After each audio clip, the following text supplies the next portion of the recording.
The way I look at this whole idea of spirituality, I assume all of you here in this workshop is here because you are interested in this spiritual journey of your life, and you call yourself spiritual, or you have this idea that there is something beyond this life, and we can call it anything.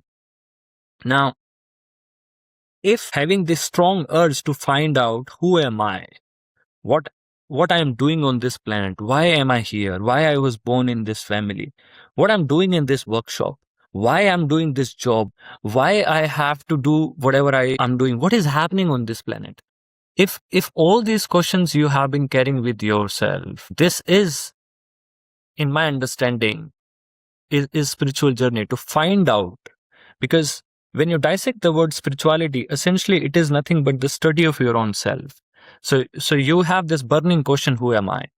And with this question, when you go to any religion or any sacred tradition, I have tried to understand every possible sacred tradition and religion I have come across to understand the essence of these traditions. And the answer I have get is from every single religion I'm saying, is that you are that system which is self-created. So in India, in Hinduism, we say Shambhu, Swayambhu. Shiva is Swayambhu. Shiva is Swatantra, which basically means a system which is self-created, self-modifying, self-governing system. So you have to take this as a hypothesis if you don't understand what I'm saying at this stage, because that is the answer from every single religion. And even if you don't believe in this, then whatever you are believing in is also coming from some book or some understanding, unless it is in your own experience.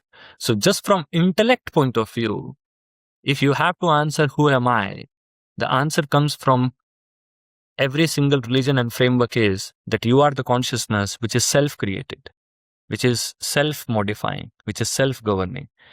And by using this definition, whatever your happiness or misery, your success, your failure, every single damn thing is self-created. Yesterday I was talking to my mother and we were having this discussion, and she's very religious. And then I asked her this question, that when you go to temple, what exactly happens with you when you are inside the temple in front of God, whatever God you follow. But when you are in front of God, what exactly goes on in your mind?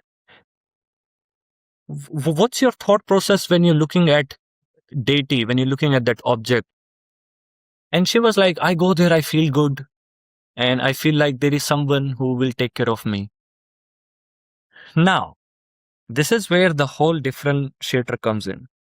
If you think there is someone, if you think someone is sitting there above in the heaven, in the sky, and that person will take care of you, then the relationship is very problematic.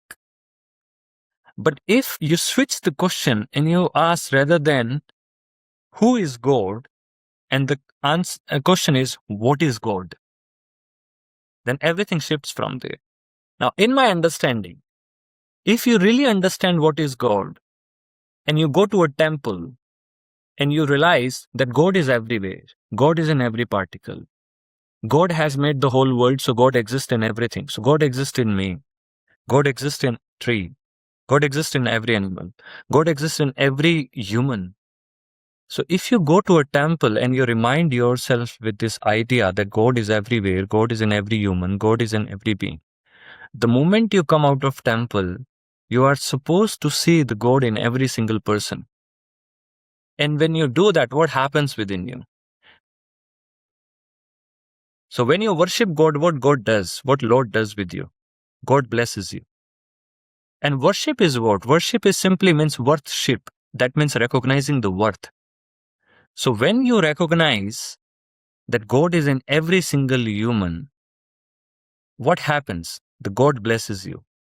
You get the blessing of God. You feel the bliss out of that result.